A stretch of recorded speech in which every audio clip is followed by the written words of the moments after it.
رسول کریم اما بعد، جیسے کہ آپ سب کو پتہ ہے کہ رمضان مبارک کا مہینہ ہے اور تیزی سے رمضان کا مہینہ جو گزرنے والا ہے اس کے حوالے سے چند قرآن اور حدیث کی باتیں میں آپ کے سامنے رکھوں گا۔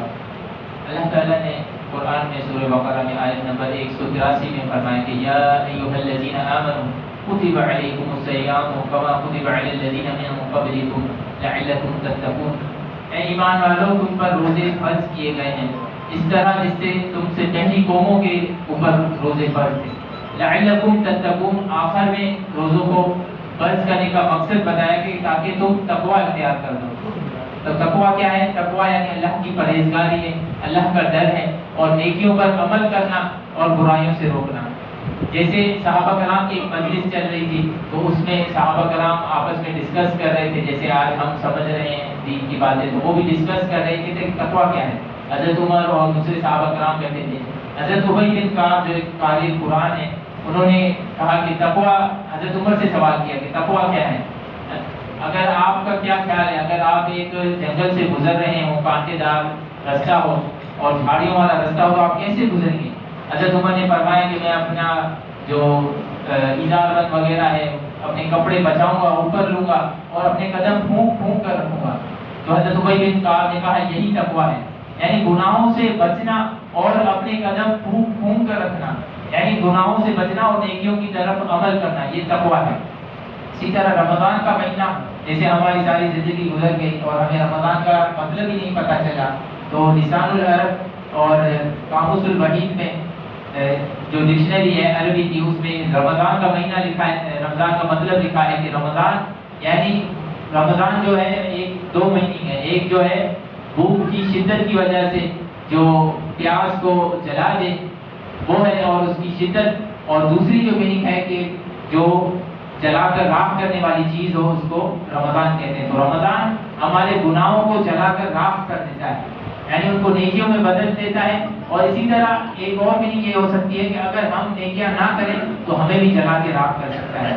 جیسے کہ نبی صلی اللہ علیہ وسلم ایک بار تشریف فرما تھے منبر پر، آپ صلی اللہ علیہ وسلم ایک سیڑھی چڑھے، آپ نے آمین کہا، دوسری سیڑھی چڑھے آپ نے آمین کہا، تیسری سیڑھی چڑھے تو آپ نے آمین کہا۔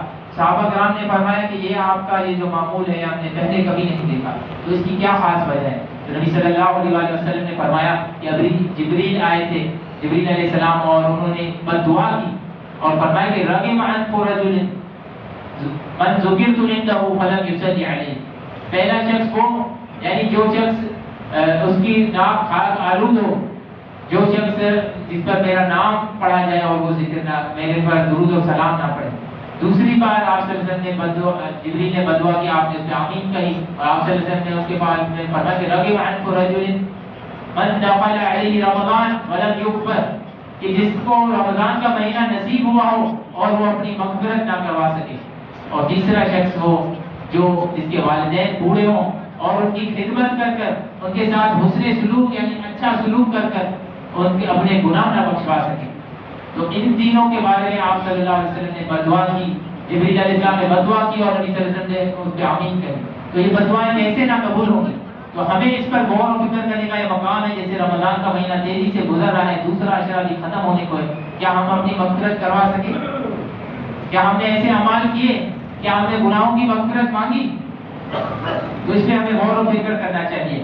اور صحیح بخاری کی حدیث نمبر 1903 ہے، نبی صلی اللہ علیہ وسلم نے فرمایا کہ من لم يدع قول الزور والعمل به فليس لله في حاجة ان يدع طعامه وشرابه، کہ وہ شخص جو روزے کی حالت میں اپنا جھوٹی بات بتانا، اس پر عمل کرنا اور جہالت کی باتیں کرنا نہ چھوڑ دے، تو اللہ تعالیٰ کو کوئی ضرورت نہیں کہ وہ اپنا کھانا اور پینا چھوڑ دے۔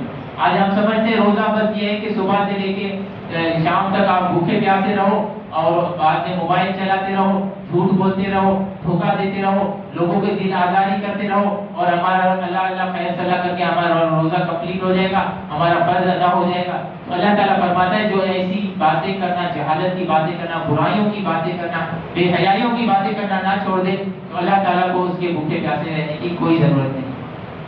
ایک اور حدیث صحیح بخاری میں ہے کہ نبی صلی اللہ علیہ وسلم اور ترمذی میں ہے کہ الصوم جنۃ، روزہ ڈھال ہے کہ جنت احدکم من القتال، ایسے ہی ڈھال ہے جیسے کوئی کسی شخص کی لڑائی میں ڈھال ہوتی ہے. ڈھال اس کو کہتے ہیں جیسے کوئی یوں گول لوہے کی ہوتی تھی، وہاں سے تیر اور تلوار کے جو وار ہوتے تھے اس سے بچتے تھے. تو روزہ آپ کو اسی طرح بچاتا ہے. اسی طرح نبی صلی اللہ علیہ وسلم نے فرمایا کہ میں سویا ہوا تھا، میں نے خواب میں دیکھا کہ مجھے کچھ فرشتے آتے ہیں اور کہتے ہیں کہ آپ اس پہاڑ پر چڑھیے. تو میں نے کہا میں اس پہاڑ پر نہیں چڑھ سکتا، مشکل ہے. انہوں نے کہا ہم آپ کے لیے آسان بنائیں گے. تو نبی صلی اللہ علیہ وسلم پہاڑ پر چڑھتے ہیں تو چیخ و پکار کی آواز سنتے ہیں. تو آپ صلی اللہ علیہ وسلم نے فرمایا کہ یہ چیخ و پکار کی آواز کیسی ہے؟ فرشتوں نے کہا تھوڑا آگے چلیے. جب آپ صلی اللہ علیہ وسلم آگے چلے تو آپ صلی اللہ علیہ وسلم دیکھا لوگ اونٹ میں لٹکے ہوئے ہیں، الٹے منہ لٹکے ہوئے ہیں، ان کی باتیں اور ان کے گال وغیرہ چیرے جا رہے ہیں. تو نبی صلی اللہ علیہ وسلم نے فرمایا کہ یہ کون لوگ ہیں؟ تو فرشتوں نے کہا یہ وہ لوگ ہیں جو وقت سے پہلے روزہ افطار کرتے تھے. اب غور فکر کیجئے، یہ لوگ روزہ رکھتے تھے، یوں نہیں تھا کہ یہ لوگ روزہ نہ رکھتے ہوں، لیکن یہ وقت سے پہلے افطار کرتے تھے. تو ان کا یہ انجام ہے. اور جو لوگ سرے سے روزہ ہی نہیں رکھتے تو ان کا کیا انجام ہوگا؟ اسی طرح آپ صلی اللہ علیہ وسلم سے جو رمضان کے مسائل ہیں ان میں ایک اہم مسئلہ یہ ہے کہ جیسے ہم سحری کے وقت کچھ ہمارے بھائی یہ دعا پڑھتے ہیں اور ٹی وی چینلز پر بھی یہ دعا آتی ہے، اور کارڈز جو آپ دیکھیں گے رمضان کے کارڈز اس میں بھی یہ دعا لکھی ہوتی ہے، روزے کی نیت کی دعا. اور صوم غد نویت من شہر رمضان، میں نے رمضان کے کل کے روزے کی نیت کی. جبکہ یہ دعا کسی بھی حدیث میں نہیں، نہ کہ ضعیف حدیث ہے، نہ موضوع غلط حدیث ہے، بلکہ کوئی حدیث ہی نہیں، نہ کوئی روایت ہے. یعنی یہ امام جو ائمہ ہیں ان سے بھی یہ دعا ثابت ہے. لیکن ہمارے معاشرے میں رائے ہم سمجھتے ہیں کہ اس دعا کے بغیر ہمارا روزہ نہیں ہوگا. اسی طرح اس کو نیت سمجھتے ہیں. تو یہ نیت جو ہے وہ دل کے ارادے کا نام ہے. اور تقویٰ کے بارے میں آپ صلی اللہ علیہ وسلم نے فرمایا کہ التقویٰ ہاں ہونا، تقویٰ دل میں. تو رمضان جو ہے ہماری ٹریننگ کا مہینہ ہے. یعنی ہمیں اللہ تعالیٰ جیسے ایک افسر کی ٹریننگ ہوتی ہے تو اس کو بھیجا جاتا ہے، کوئی ٹریننگ کی جاتی ہے تاکہ پھر وہ اس کو امپلیمنٹ کرے. رمضان ہمارے لیے ایک ٹریننگ کا مہینہ ہے کہ ہم پورے مہینے میں گناہوں سے بچیں اور نیک عمل کرتے رہیں. جس طرح آپ کو پتہ ہے کہ رمضان میں شیاطین کو جکڑ دیا جاتا ہے، لیکن اس کے باوجود ہم گناہ کیوں کرتے ہیں؟ کیونکہ وہ ہمارا نفس ہم سے گناہ کرواتا ہے. جیسے نفس کی 3 اقسام ہیں، اب اتنا وقت نہیں کہ میں اس کو بتاؤں، لیکن یہ نفس ہمارا ہے جو ہم سے گناہ کرواتا ہے. تو اللہ تعالیٰ سے یہی دعا ہے کہ ہمیں نیک عمل کرنے کی توفیق عطا فرمائے اور ہمیں گناہوں سے بچنے کی توفیق عطا فرمائے. اور رمضان میں جیسے نبی صلی اللہ علیہ وسلم نے فرمایا من صام رمضان ایمانا و احتسابا غفر له ما تقدم من ذنبه. اور ایک اور حدیث میں فرمایا من قام رمضان ایمانا و احتسابا. جو ایمان اور احتساب کی حالت میں اللہ رمضان کے روزے رکھتا ہے، اور دوسری حدیث میں جو تراویح یعنی قیام اللیل پڑھتا ہے اس کے پچھلے گناہ معاف ہو جاتے ہیں. اور آخری بات جیسے آخری عشرہ آ رہا ہے تو اس میں لیلۃ القدر کی رات ہے. لیلۃ القدر کی رات خیر من الف شہر، 1000 مہینوں سے زیادہ بہتر ہے. 1000 مہینے تقریباً 88 ایئر سے زیادہ ہوتے ہیں. تو نبی صلی اللہ علیہ وسلم نے فرمایا کہ میری امت کی جو عمر ہے وہ 60 سے 70 سال تک ہے. تو ایوریج یہ ہے، مشکل سے کوئی 88 سال تک پہنچتا ہوگا. تو اس ایک رات میں آپ عبادت کر لیں تو اللہ تعالیٰ کو آپ کی وہ ساری زندگی کی عبادت سے بہتر ہو سکتی ہے. لیکن لیلۃ القدر کی رات جو عام کانسیپٹ مسکنسیپشن ہے کہ 27 تاریخ رمضان کی ایک مسکنسیپشن ہے.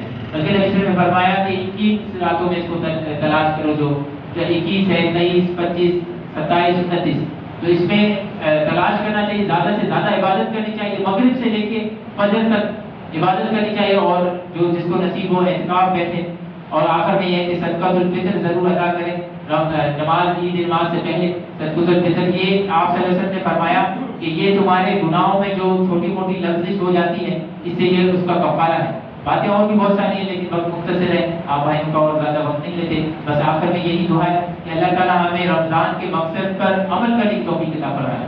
آج یہ آپ نیت کر لیں کہ ہم اپنی اصلاح کریں گے اور رمضان کا جیسے حق ہے ویسے اس پر عمل کریں گے. اور رمضان کے بعد ہم یوں نہ کہ شیطان ہم پہ حاوی ہو جائے، جیسے شیطان آزاد ہو جائے گا تو وہ ہم پہ حاوی ہو جائے گا. جس طرح رمضان میں مسجدیں آباد ہیں اور ہم قرآن پڑھتے ہیں، ذکر و اذکار کرتے ہیں، اسی طرح رمضان کے بعد بھی ذکر و اذکار کرتے رہیں. اور سب سے بڑھ کر بات اپنے اخلاق درست کریں، اپنے معاملات درست کریں. اخلاق کا مطلب بول چال میں ایک دوسرے سے بدتمیزی نہ کریں اور اچھے اخلاق سے پیش آئیں، ایک دوسرے سے اچھا میل جول رکھیں، اپنے غصے پر قابو کریں. والدین کی فرما برداری کریں، رشتہ داروں کے ساتھ حسن سلوک کریں، اور اپنے معاملات میں جو تجارت وغیرہ ہے، جو بھی آپ کے معاملات ہیں، اس میں بھی یعنی پورے کے پورے اسلام میں داخل ہو جائیں۔ اللہ تعالیٰ سے آخر میں دعا، جیسے بیماروں کے لیے بھی جو دعا ہے، اللہ تعالیٰ سے دعا ہے کہ بیماروں کے لیے شفا معاملات اللہ نصیب فرمائے، جو ہمارے بھائی ہیں جن کی جو حاجات ہیں وہ اللہ تعالیٰ کی حاجات پوری کرے۔ اور ایک میرے لیے دعا ہے، میں نے ایک امتحان پاس کیا ہے، اللہ تعالیٰ سے دعا کریں کہ جیسے وہ اسسٹنٹ کمشنر اور DSP کا امتحان ہوتا ہے وہ پاس کیا ہے الحمدللہ، تو ابھی انٹرویو ہے 15 دن میں، تو میں یہ دعا کیجیے کہ میں پاس ہو جاؤں اور پھر آپ سب کی اور ملک و قوم کی عوام کی خدمت کر سکوں، اسسٹنٹ کمشنر بن کر یا DSP پولیس جو بھی اللہ نے نصیب کیا، جو